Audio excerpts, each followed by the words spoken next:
Before we start, I need to be crystal clear about something. Tesla has not confirmed the Pi phone. This video is built from rumors, technical analysis, and strategic reasoning, not official announcements. I don't sell anything. I don't take deposits. If anyone asks you to wire money, pay shipping fees, or provide your social security number or personal information, consider that a high-risk red flag. This is the first warning I want you to remember. Hundreds of you have asked me the same thing. Will this phone work inside my house? Is it really true there's no monthly bill? And when can I actually buy one? I understand your concerns. At this stage of life, we don't want to gamble on empty promises anymore. We need the truth. We need to know what we're walking into.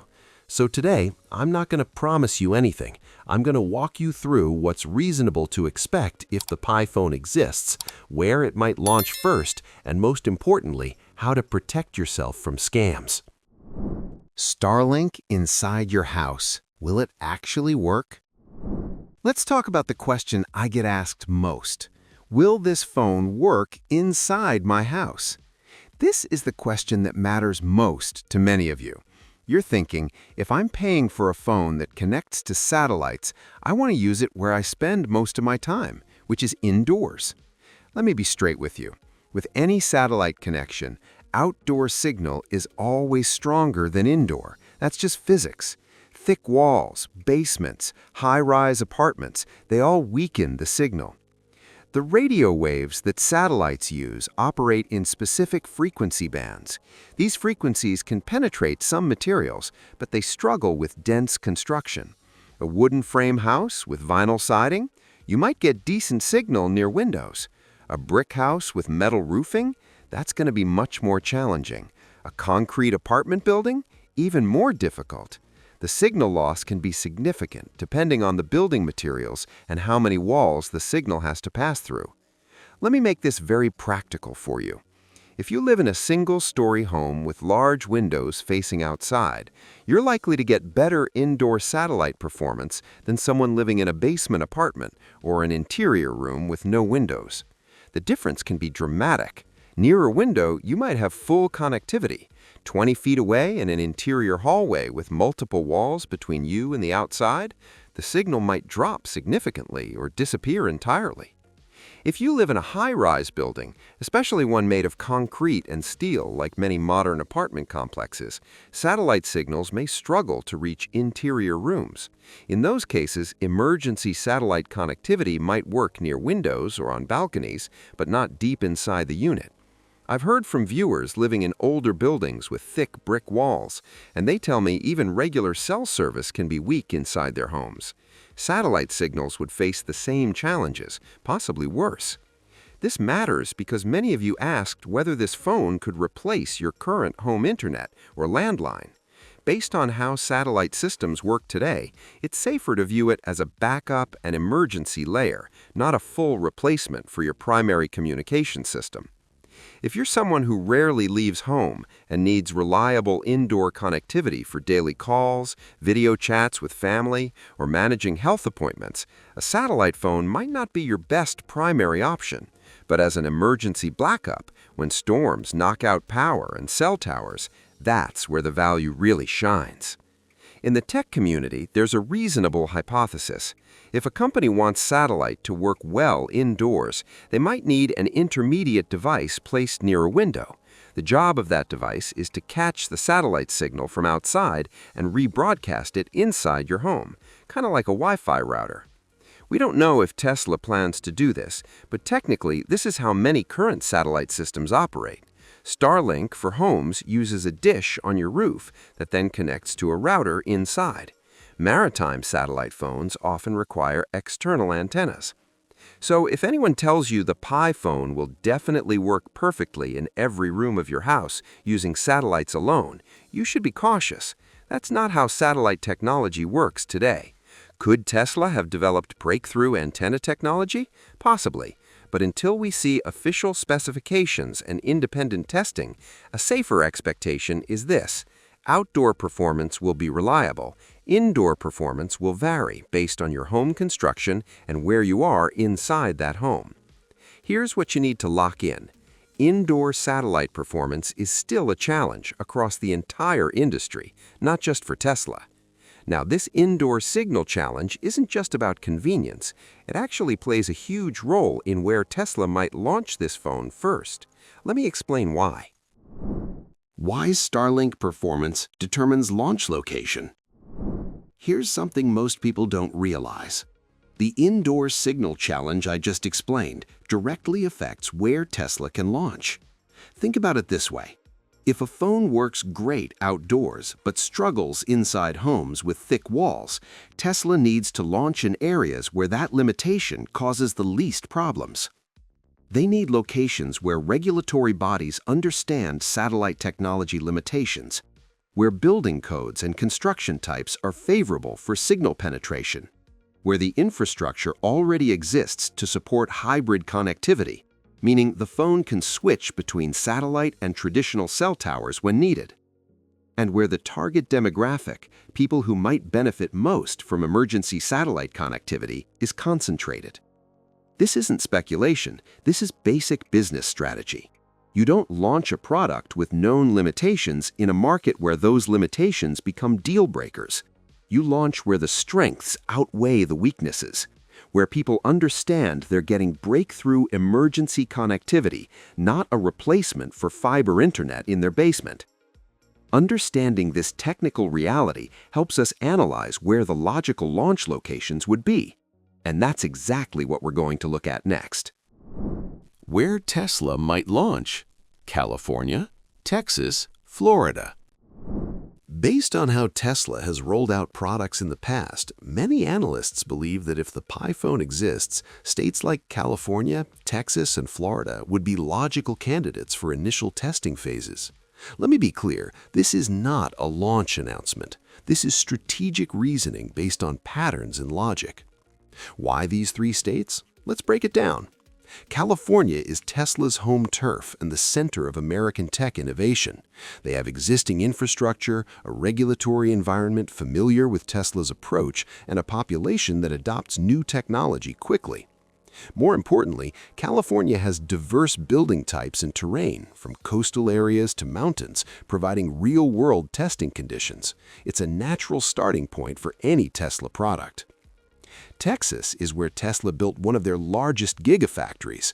The state government has been very pro-business, offering incentives and streamlined regulations.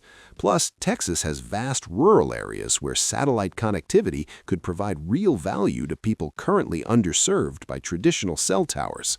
When hurricanes or ice storms knock out power and cell service, satellite phones become lifelines. Texas also has a mix of construction types, from wood frame homes to modern concrete buildings, allowing Tesla to gather data on indoor performance across different scenarios. Florida has a large retiree population, which matches the demographic that might benefit most from a simplified, secure phone with emergency connectivity. The state faces frequent hurricanes, where satellite communication becomes critical when cell towers go down. Many communities in Florida are gated or rural, where traditional cell coverage can be spotty. The flat terrain and coastal areas also provide good conditions for satellite signal reception. Additionally, Florida's warm climate means less interference from snow or ice on antennas. It's also important to understand what an early launch would not look like. There would likely no nationwide advertising campaign, no mass market availability, no instant delivery for everyone who wants one. Early launches are usually quiet, controlled, and limited.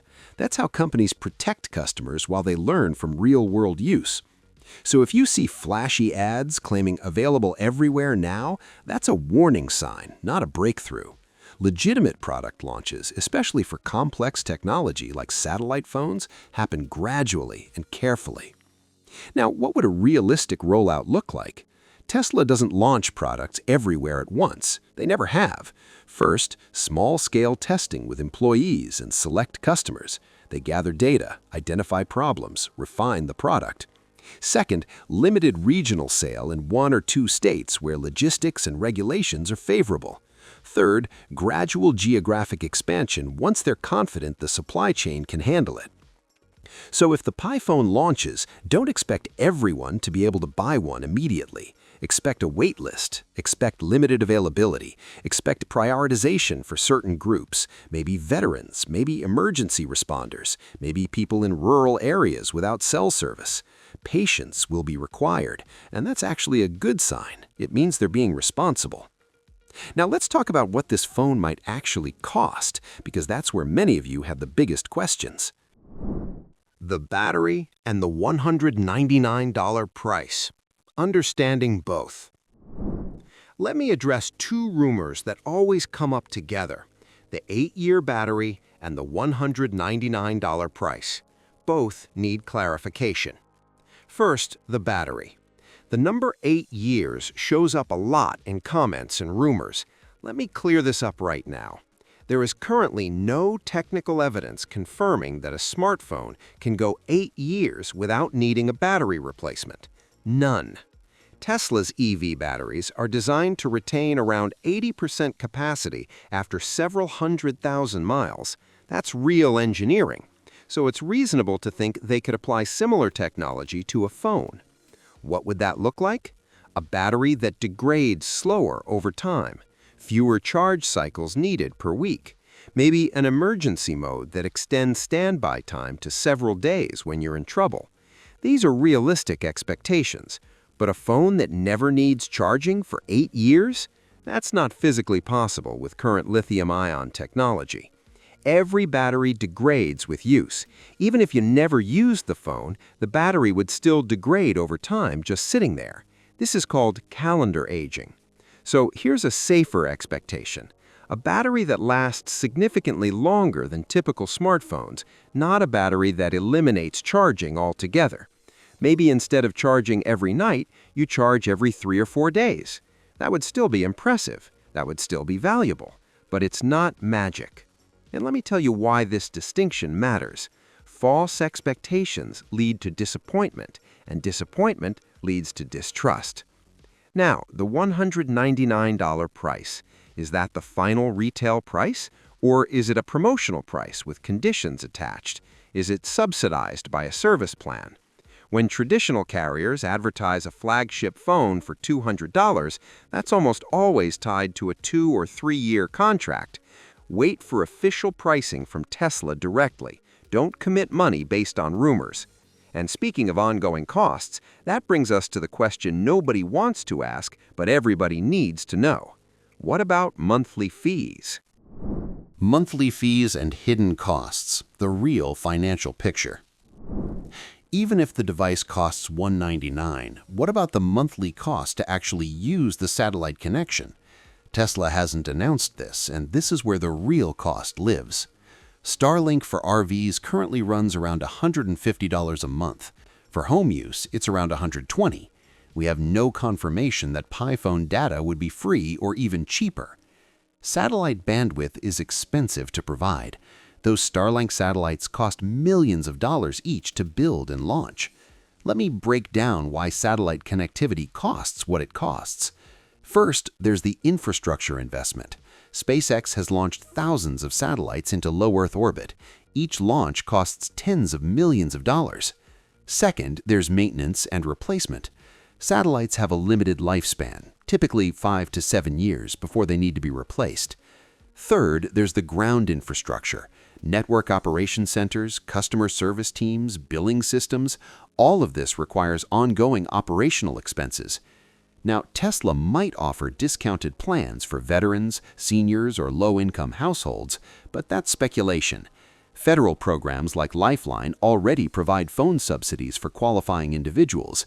If Tesla integrated with those programs, it would make the Pi phone more accessible, but again, no confirmation. What we can look at from Tesla's history is that they sometimes offer bundled services. If you own a Tesla vehicle, maybe there's a discount on the phone service. These are the kinds of business models that would make sense, but we simply don't have any official information yet. Here's another consideration that many people overlook: data caps. Even if there's a monthly fee, will there be unlimited data, or will you hit a cap after a certain amount of usage? Current satellite internet services often have limits where your speed gets reduced after you hit a threshold. For a phone, this matters. If you're streaming video or making video calls, you could hit those caps quickly. No company gives away satellite bandwidth for free. The infrastructure costs are enormous. Would Tesla subsidize some costs to gain market share? Maybe, but long-term, there will be monthly costs associated with satellite connectivity. That's not pessimism, that's economics. What I recommend is this: budget for the possibility of monthly fees, plan accordingly, and never make financial commitments based on incomplete information. Now, understanding these costs and limitations brings us to the most important topic of this entire video: how to protect yourself from scams. Protecting yourself from scams. This could save your savings. Right now, there is no official website to buy the Pi phone. Tesla has not announced pre-orders, pricing, or a launch date. Let me say that again because this is where people get hurt. No one has the right to ask you for money. No one can demand shipping fees. No one should be requesting your social security number or ID. If someone does, walk away. I've seen too many people in our community lose their savings to fake pre-order sites that look professional but disappear overnight.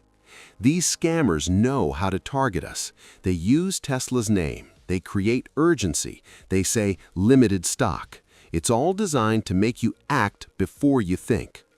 If you come across any suspicious Pi phone advertisement, drop the link in the comments. We'll check it together as a community. The warning signs are clear. Websites with countdown timers, prices that seem too good to be true, contact forms that ask for banking information before showing you any real product details. These fake sites are getting more sophisticated. They copy Tesla's design perfectly and use AI-generated images that look like official product photos. Here's a real example. A viewer sent me a link to what looked like an official Tesla pre-order page. The URL was slightly different, just one letter off. The site had professional photos and specifications that sounded convincing, but when I checked, the contact address led to an empty office building. The phone numbers went to voicemail boxes that were never checked. The whole operation was designed to collect credit card information and disappear. Now here's something that keeps me up at night. The people most excited about this phone are also the most vulnerable to fraud, and I won't let that happen on my watch. Let me give you 5 rules that will keep you safe. Write these down. First, no official announcement means no money. If Tesla hasn't put it on their official website, don't pay anyone. Second, never give out your social security number or ID. Third, watch out for vague shipping fees. Fourth, only trust official Tesla channels, their website, their verified social media accounts. That's it. Fifth, if you see a suspicious link, ask the community. Post it here in the comments. These 5 rules could save you thousands of dollars and years of heartache. One thing I want you to remember is this: being cautious does not mean missing out. If a legitimate product launches, you won't need to rush. You won't need to compete with scammers. You'll have time to decide calmly. Real products from real companies don't disappear in 24 hours. They don't pressure you to act immediately. They give you time to think, to research, to ask questions. That's how you know it's legitimate. Now, if the Pi phone does eventually launch legitimately, what security features might it actually have, and how would you transfer your data? Let's talk about that. Security features and data transfer. What really matters. For many of you, the most important feature isn't the camera resolution or the processor speed. It's not being scammed when you use the phone. According to the Federal Trade Commission, Americans lost over $5 billion to fraud in recent years, with a significant portion targeting seniors. So if the Pi phone exists, what could Tesla reasonably build to protect us? First, advanced call filtering using artificial intelligence to flag known scam numbers before your phone even rings. Imagine a system that analyzes calling patterns. If someone is calling hundreds of people in your area code within a short time period, that's a red flag. These are the kinds of pattern recognition systems that AI excels at. Second, link analysis that scans text message links against databases of known phishing sites before you click. It could also analyze the content of messages for common phishing tactics, messages that create false urgency, messages asking you to verify account information. These patterns can be detected automatically. Third, voice pattern recognition. Some scammers now use AI to clone voices of family members to create fake emergencies.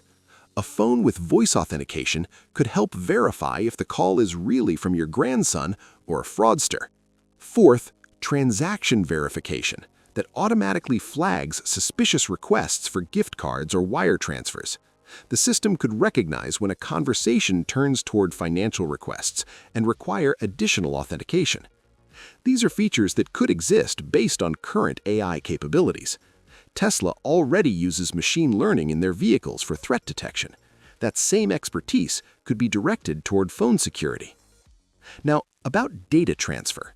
If you switch to this phone, what happens to your contacts, photos, and apps? If Tesla wants this product to reach a broad audience, they must make data transfer simple. One-tap migration, automatic contact syncing. We don't have confirmation about the operating system yet. My professional opinion, a hybrid approach makes the most sense. A Tesla-designed interface on top of Android architecture. That gives you familiarity plus innovation. But here's the truth. Any new phone requires adjustment, and that adjustment takes time and patience. Let me leave you with the most important takeaways. First, no official Tesla announcement means don't spend money.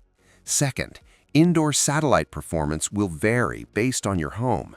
Third, expect monthly fees for satellite connectivity. Fourth, if it launches, expect California, Texas, or Florida first with limited availability. Fifth, use those 5 scam protection rules I gave you. I understand why so many people want the Pi phone to be real. It hits exactly the right notes: safety, affordability, independence. But the best technology is technology that arrives at the right time, in the right way, with full transparency. So where does that leave us today? We wait, we watch, we stay informed, and most importantly, we protect each other. Now, I want to hear from you. What concerns you most? Is it the indoor satellite performance, the monthly costs, or the scam protection? Drop your answer in the comments because I'm planning follow-up videos on each of these topics. If this video helped you understand the Pi phone situation more clearly, hit that like button. And if you haven't subscribed yet, now's the time. Over the next few weeks, I'm releasing a complete series breaking down every rumored Tesla product: the Model 2, the Cybercab, the tiny house, each one analyzed with the same level of scrutiny you saw here today. Remember, technology should serve you, not confuse you or scare you. Thanks for watching. Stay safe, stay skeptical, and I'll see you in the next video.